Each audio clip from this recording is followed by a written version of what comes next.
Good morning, everyone. Once again, my name is Oliver Lamaka. Just a quick note before we start the presentation, and we're going to begin immediately. The client or the user interface you will be seeing this morning is using the new version 2013/version 7.0. However, if you are using an earlier version of the software, please note that the functionality you would see today is available in both versions. So you will not see a functionality that is specific to 2013. So let us begin. As we go through the presentation, these are the 6 items that you will learn at a high level. One is what does project mean, and what do we mean by developing project tasks? Very quickly, it means developing what it is that you're going to do to that project or job. Planning the budget, which is to develop what your goal or estimates would be in order for you to complete the project on both the cost and the revenue or sales level. Milestone billing, it allows you to be able to see an example of how you would invoice your customer. Specifically, we will look at milestone billing. However, you're free to bill however you choose to bill your project. Purchasing the direct to jobs essentially means creating purchase orders so that you can buy materials, miscellaneous charges or GL accounts, even subcontract labor that you want to assign directly to your project. Next is service time entry, that is showing you integration on service, so that, for example, if you had created a work order to say, let's go ahead and install the equipment we are going to install, whether it's a new compressor installation, or whether it's the installation of a new dock door, or whether it's a racking and shelving project. That's what we're going to see there. And finally, we're going to quickly look at some analysis and reporting and what it means to do work in process calculation in the software. So without further ado, we're going to go directly to the software. As mentioned before, this is going to be in the 2013 version 7.0 environment. What you see here is the role-tailored client screen that a project manager would see. Just a quick note, everything that I have access to as a project manager will be different from, let's say, what a project coordinator might see from a role-tailor perspective. For those of you who have not seen the software yet, just very quickly, on the left side is your left navigation pane, which is essentially your traditional menu system. If you are using Microsoft Outlook today, you're probably familiar with that. On the middle portion of the screen here is what you call your workspace, particularly where I have my mouse right now. It's your queues. We have anointed this in our company, and we've started calling it the Now button. In other words, what's happening now? What do I do now? If you're reading some of the queues, it says upcoming invoices. So we have 2 upcoming invoices versus 2 invoices that are due, but I have yet to generate the invoice. So what we mean by now is that instead of trying to figure out what do I do next, we're going to tell you that you have a queue here that tells you you've got 2 things to do in one bucket over the next. It's also integrated to Microsoft Outlook. So right now, my Outlook is actually turned off, but it actually took a snapshot of what my Outlook looks like. And the right navigation pane or the fact boxes is on the right-hand side here allows you to be able to see some sort of data. I'm not going to explain the top right-hand corner too much at this point, but it has a list of my favorite customers. But more importantly, the bottom right-hand corner of the screen shows you the My Notification section, which is essentially any notes that I want to communicate for myself internally or to other people in the company that's attached to a particular job or project. In this case, you can see I've got a rebuild of a compressor versus a dock door installation. So basically, this is the new 2013 user environment. Again, it's not available to you in 2009, but the functionality you're about to see is 2009 and 2013. So let's go ahead and get started by going into jobs specifically. Here are the list of my jobs. It's just another view for me to see what all the different projects that I've got currently open. Think of jobs as no different than a project that you would undertake. Generally speaking, the advantage of using a job is so that you can create this repository of data, so you can say, these are my estimates and budgets, and as you accumulate your costs and as you accumulate your revenue, you now have a subledger that you can work with that says, if it's going to cost me X number of dollars to buy my materials, how much revenue am I making off of that? How much revenue am I making off of my cost of labor, and so on. Furthermore, the other advantage of using a job is that it's longer term. Yes, you can easily create a work order to say do the installation, but the problem there is that work orders don't allow you to track budgets, and work orders means that you might have to create multiple work orders to assign different work orders to different people. But that's your choice. There's flexibility in the system to allow you to do that. So those are just the basic advantages of using jobs. However, you're free to ask your questions later on if you want to know something more specific about why we would use jobs. So let's go ahead and double-click the installation of equipment here. I just call it generically because we have a lot of people on the line here. You could be looking at this from a dock door installation. You could be looking at this from an installation of racking and shelving, or even refinishing and refurbishing, or installation of a machine. However, the one thing I also want you to appreciate is that this is not necessarily just specific to your customer. You can also use jobs for something that you would do internally, such as, for example, if you need to construct a new warehouse, a new building, etc. It all ties in nicely to fixed asset capitalization as well. So let's look at this very quickly. Here's a job right here. It's got the details of who I'm selling my services to, who I'm billing those services to. We'll also have the ability to be able to say which branch it belongs to. So it could be in my Cleveland branch, my Columbus branch that I'm doing this particular project, so that I can give them the cost of sale as well as revenue. I also have the ability to be able to say which department I'm doing this project for. In this case, it could be the engineering department, the installation department, could be the sales department, could be any department. So that's very important for you to be aware. Scrolling down a little bit, we also have the ability to be able to specify what the work in process method is that I want to utilize against this project. The one great thing about this software is that when you generate your revenue, I'll give you an example. If you have a long-term project, let's say 3 to 6 months, and you can use this, by the way, if you have a project that's a week or more, depending on, again, exactly what you want to track. But basically, if, for example, you generated a revenue or invoice your customer on a project in the first week, and it's basically 50% of the entire revenue that you would get for the project. But the question is, do you really want to consume or recognize all that revenue up front, or do you want to recognize that based on when you actually accumulate your costs? So generally speaking, that's what we call percentage of completion. So it takes a percentage of the cost that you've accumulated so far, multiplies that with your revenue to make sure that you actually put the rest in WIP, and you recognize those WIP as you accumulate more costs, so that you're not necessarily assuming all your revenue up front in the beginning of the project in situations like milestone billing, for example. I'm not going to go into too much detail here. I just want to make sure that you understand that you have all these different varieties of options. It's something we can teach you. We also have the ability, of course, to track the starting and ending dates. And at the bottom here, you can see what I was talking about with respect to work in process and job cost / sales recognition. So we're going to come back to that a little later on. And then what we're going to do next is, now that we understand what the job looks like and who we're going to bill, who we're going to sell the services to, and so on, let's take a look at the details behind it. What the details are the job task lines. As I showed you in the PowerPoint slide presentation, one of the things you will learn is you're going to learn how we develop task lines. Think of task lines as the things that you're going to do to the project.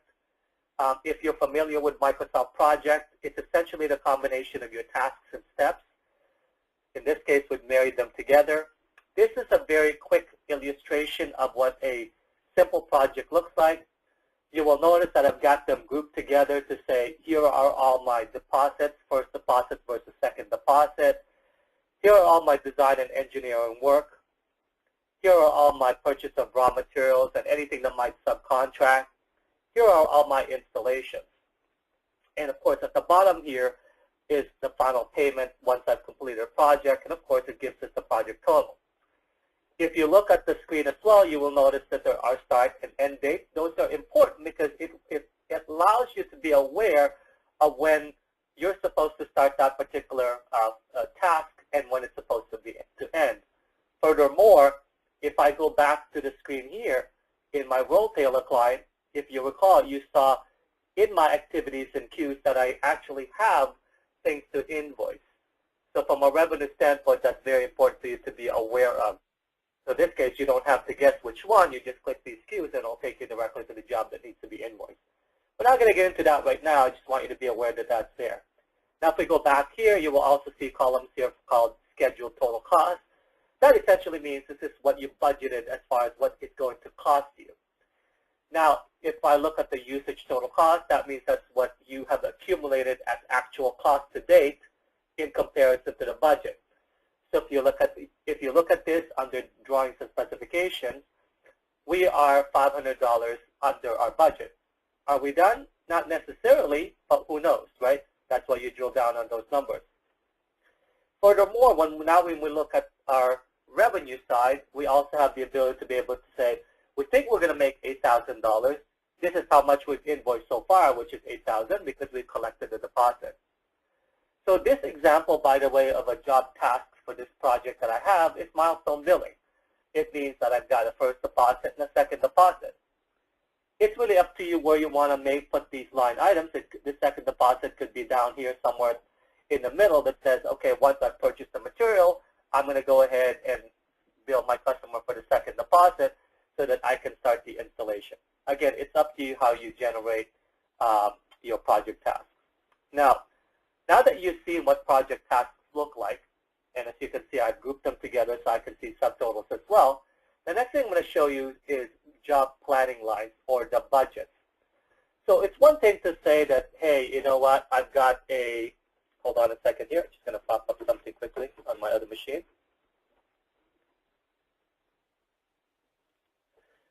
So as you can see, here's my first deposit, but what does that really mean? Well, let's take a look at what that means and where did we get the $8,000 from? If I go to job planning lines, you will see that it drills down automatically into a list of planning lines or budgets.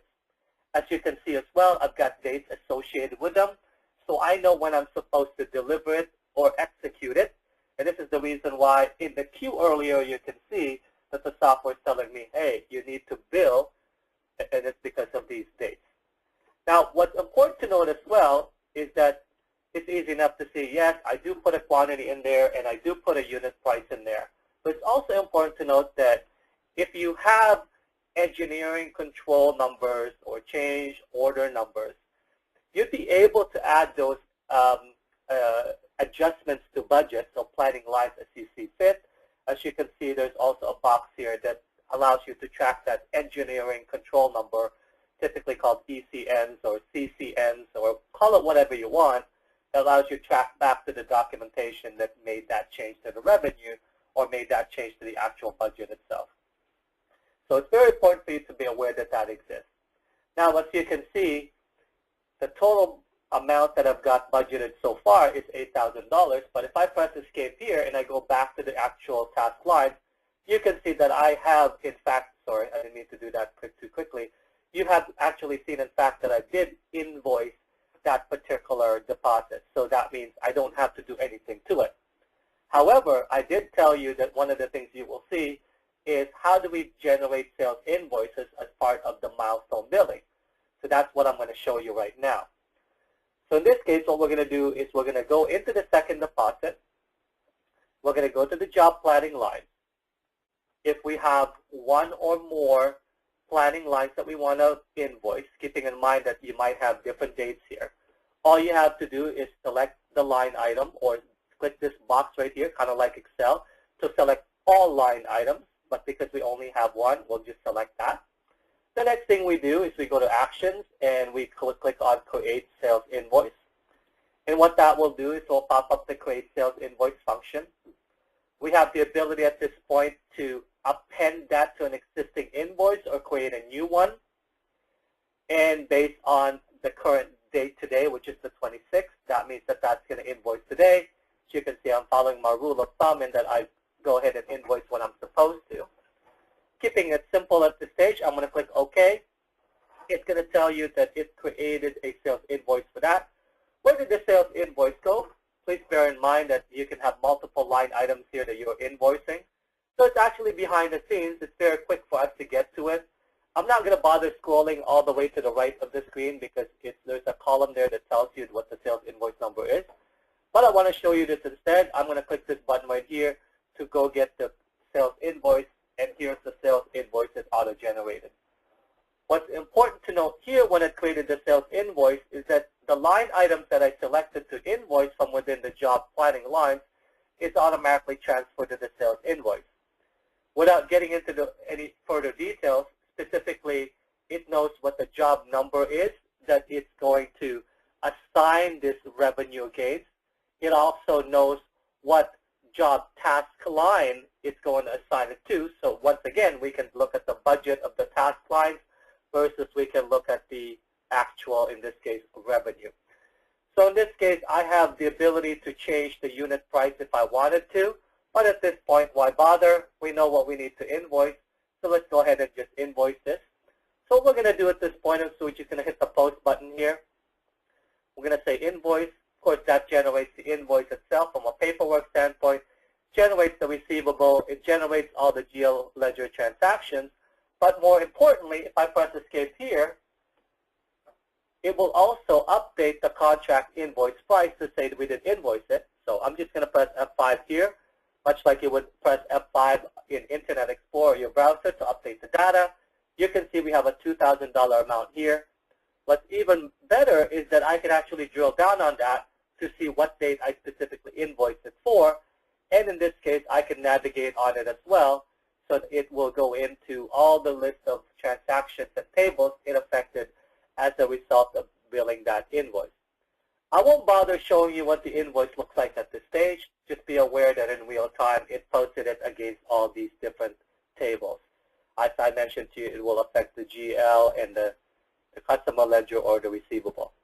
As you can see, it generated your revenue so that now you can look at this and say to yourself, okay, well, so far, I budgeted $10,000 in deposits. I've accounted for $10,000 altogether. So that's basically your milestone billing or how you would create your sales invoices. The next thing I'm going to do is I'm going to show you how to interact with purchasing, and for me to be able to purchase raw materials or purchase in the GL accounts or miscellaneous. So we'll keep it simple. We're going to go under materials in here, okay? And once again, we're going to go to the planning lines, and we can see the two planning lines associated with this particular task line. As you notice, because we have a lot of audience here, I didn't want to just specify a particular part number or consumable here, so I just gave it the name part number 1 and part number 2. But basically, they're both inventory items or parts, or even equipment if you so choose to.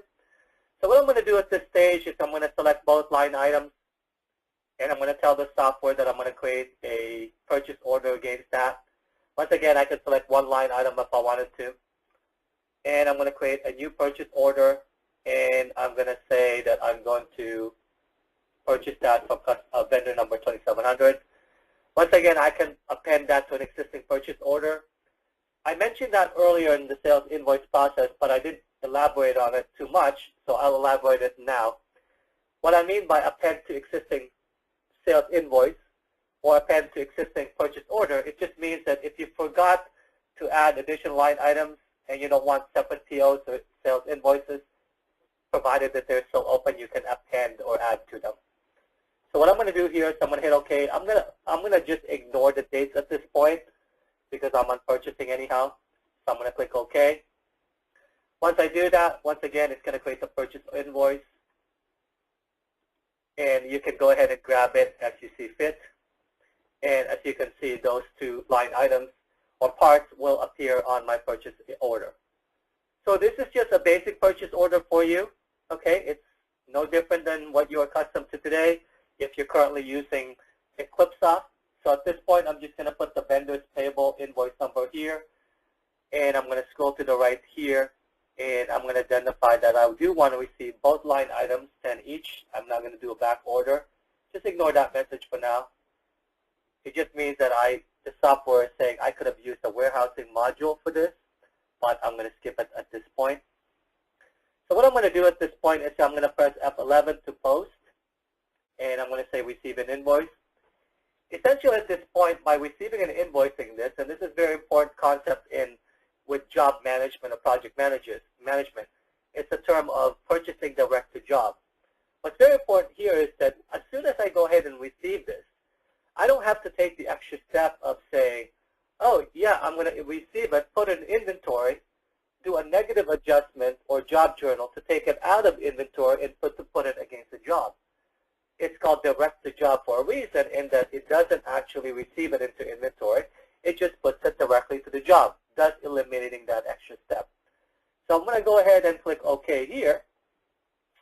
It goes ahead and does the purchase receipt and purchase invoice. By the way, I promise this is the last time I'm actually going to post data. Don't worry about that. Sorry, I'm doing some setups earlier. I forgot what I did wrong, so ignore that.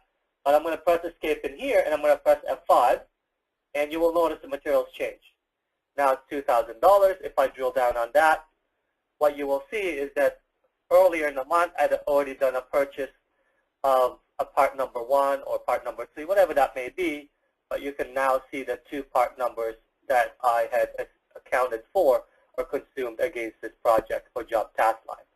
Now if I press escape here, you can see how well or how poorly you're doing in certain areas of your budget. So in this case, I'm $500 over my scheduled budget for materials. I'm under by $500 to my subcontract. Again, it doesn't mean at this stage that I've accumulated all those costs. Maybe if I drill down on these numbers, it will show me that I have additional line items that I need to invoice. Okay?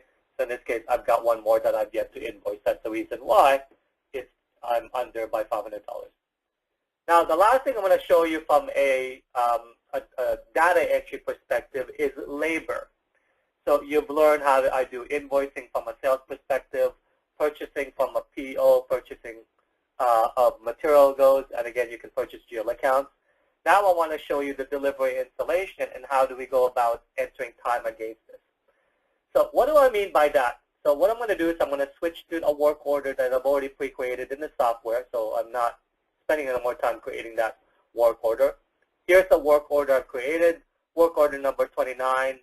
If I scroll down, the work order says that I've got 2 segments or 2 tasks that I need to perform. For those of you that are currently using EquipSoft today, you will notice I didn't specify what serial number that I'm working with because it's pretty much a generic job. I don't have to have an equipment master record assigned to this segment. I just said that the work needs to be installation 1 versus installation 2, stage 1 and 2. If I go to the first segment here under the work order that I would generate to say, please Heather do this installation, please Bob do this installation or this work, you can see that I've already pre-entered Heather Craig's time entry. She's done 18 hours worth of work against this particular segment or line item. And scrolling to the right, you can see that I've got, sorry, there's the quantity, there it is, sorry, I missed that, unit price, and so on that's been assigned to her. Again, I'm going to skip how the software knows which job number, which job task number. It's all in the background. Actually, so I didn't realize I was showing it to you. It's right there, job number 4, calling the last number, and job task number 1420. So at this point, what I'm going to do is I'm going to click close in here or OK, and I'm just going to go ahead and post the time entry. So I'm going to click post, and if I hit ship and consume, it will go ahead and post that. So I'm not going to bother doing the posting for you at this point. I'm just going to jump back directly into the software here where we have that and show you an example of some time entries that I've already done against installation. If I drill down on that, you can see that Maureen Tim has in fact against that job and job task line against service shipment number 11 posted 2 hours worth of our time.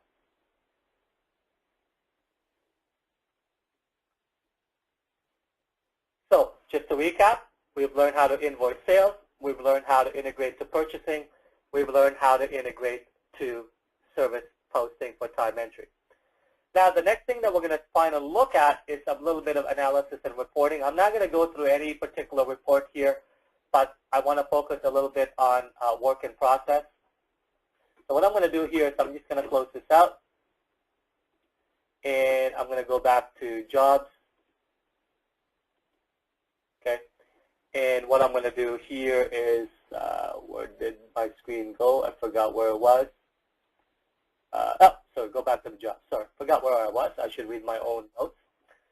Let's go back to the job itself that we were looking at earlier. Remember, I introduced you to the sell to, the build to concept. I introduced you to the work in process concept. And you kind of saw this at the bottom earlier that says, okay, so far, we've had to date, based on what I've posted so far, $1,250 worth of costs that I've recognized, okay? And based on that, we have $1,875 of the X number of dollars that I've consumed or billed as far as revenue goes. But those numbers are off of last night. As you know, right now, we posted some invoices and we posted some purchases. So what we're going to do is we're just going to run a quick function, and we're going to calculate the work in process that the software will suggest to us upon review afterwards to post as we see fit. So watch what happens. I'm just going to go ahead and click that, and I'm going to say as of the 30th, because I think all my postings were done as of the 30th. I'm just flying forward in time in here. I'm going to tell the software, okay, based on the revenue that I've generated so far, based on the cost of sale that I've generated so far as well, how much revenue should I really account for and how much I should put into WIP? So I'm going to click OK here, and the software says, okay, there's some warnings, don't worry about that. And as you can see, the software automatically updated my numbers. Well, if you look at this, it's telling me that so far I've accounted for $3,600 worth of costs, okay? And based on that, it's saying, well, you know what? If you recall, we billed $10,000 altogether, an $8,000 initial deposit, and that $2,000 deposit we just did. So it's saying really your total revenue was $10,000, but based on the fact that I'm using percentage of completion method, it's saying that you should really take whatever the percentage of cost that you've accumulated so far, multiply that by revenue that you've built so far. Therefore, you should really recognize only $5,400 worth of sale, and under WIP, you should put under deferred revenue in your balance sheet $4,600 out of that $10,000. So that's a little bit of reporting for you. That's a little bit of work in process. I'm not going to go through in depth of exactly what other methods that you would do. I've been doing this type of work for the past 13 years, and I've done a lot of project / job management work with work in process.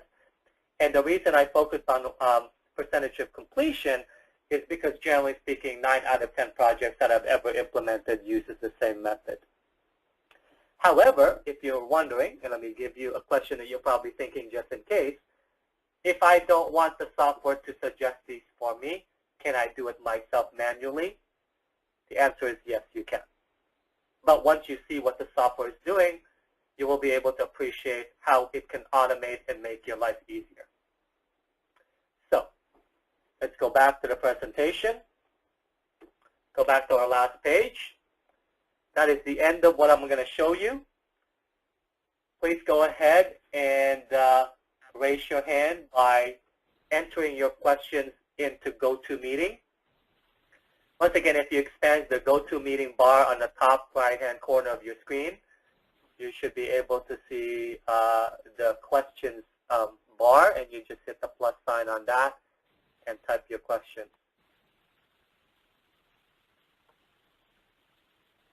Yeah, thanks very much, Oliver. Again, at this time, we'd like to go through some of the questions we received via chat during the presentation. Again, as Oliver just mentioned, while we're going through the questions we've already received, feel free to submit any questions you have in the chat area of the webinar control panel.